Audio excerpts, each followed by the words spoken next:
तमिळनाडूमधील एका खासगी शाळेत धक्कादायक प्रकार घडला आहे।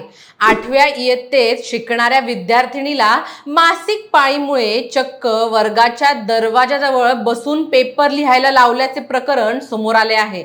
या घटनेमुळे एकच खळबळ उडाली आहे। हे संपूर्ण प्रकरण काय आहे जाणून घेऊया आजच्या या व्हिडिओच्या माध्यमातून। नमस्कार, मी अनुष्का आणि तुम्ही पाहताय दैनिक राज्य लोकतंत्र। ही घटना कोइंबतूर जिल्ह्यातील किनादुक्कडाऊ जवळील एका खासगी शाळेत घडली। ही विद्यार्थिनी तिच्या पहिल्या मासिक पाळीनंतर परीक्षेसाठी शाळेत गेली होती। त्याच वेळी संबंधित शाळेत हा धक्कादायक प्रकार घडला। परीक्षा लिहून परत आलेल्या माझ्या मुलीनं रात्री तिचे पाय खूप दुखत असल्याचं सांगितलं।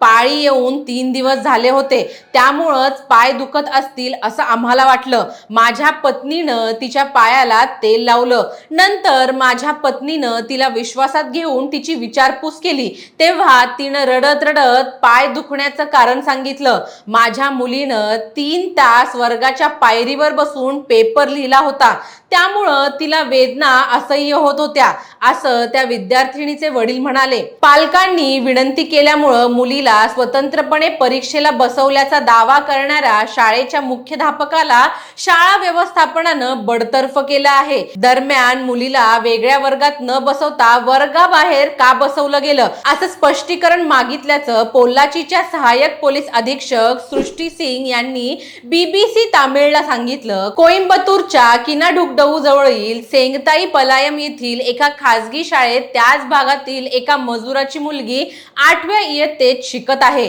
विद्यार्थिनीला 5 तारखेला पहिली मासिक पाळी आली होती। त्यानंतर ती परीक्षेसाठी शाळेत गेली। शाळेत त्या विद्यार्थिनीला पेपर लिहिण्यासाठी वर्गाबाहेर पायऱ्यांवर बसवण्यात आल्याची तक्रार करण्यात आली। परीक्षा चालू असताना शाळेत आलेल्या त्या विद्यार्थिनीच्या आईने याचे व्हिडिओ चित्रीकरण केले।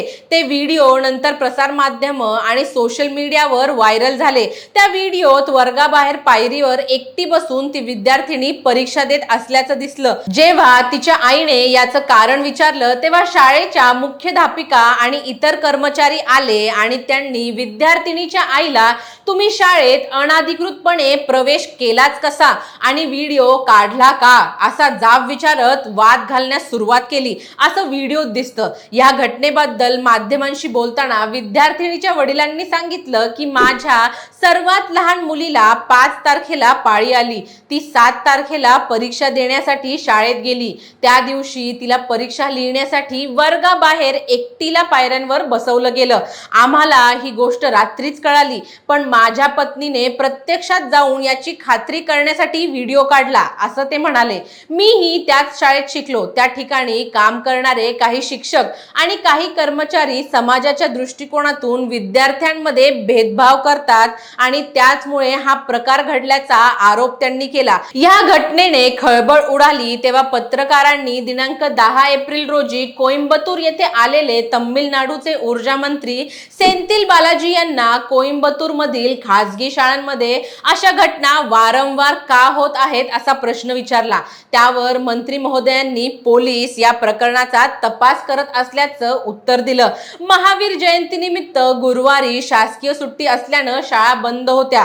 सकाळी सहाय्यक पोलीस अधीक्षक सृष्टी सिंग यांच्या नेतृत्वात पोलिसांनी शाळेत जाऊन तपासणी केली। या संदर्भात पीपल लिबरेशन फ्रंटचे कोइंबतूर जिल्हा अध्यक्ष थंबू यांच्या नेतृत्वाखाली काही लोकांनी पोलाचीच्या जिल्हाधिकाऱ्यांकडे तक्रार केली होती। ती विद्यार्थिनी अरुंधतीयार समाजाची असल्यानं अस्पृश्यतेच्या कारणास्तव वर्गाच्या बाहेर बसवून तिला परीक्षा द्यायला लावली, त्यामुळे संबंधितांवर कारवाई करावी अशी मागणी त्या अर्जात करण्यात आली आहे। पोलिसांनी शाळेत तपास केला तेव्हा विद्यार्थिनीच्या पालकांनी विनंती केल्यामुळे तिला वर्गाबाहेर पेपर लिहिण्याची परवानगी देण्यात आल्याचं शाळा प्रशासनानं स्पष्ट केल्याचं त्यांनी सांगितलं। विद्यार्थिनीच्या आईने पहिल्यांदा वर्ग शिक्षकांशी फोनवर संपर्क साधला आणि मुलीला पहिल्यांदाच मासिक पाळी आली आहे, त्यामुळे तिला स्वतंत्रपणे परीक्षा लिहायला लावणं शक्य आहे का असं विचारलं।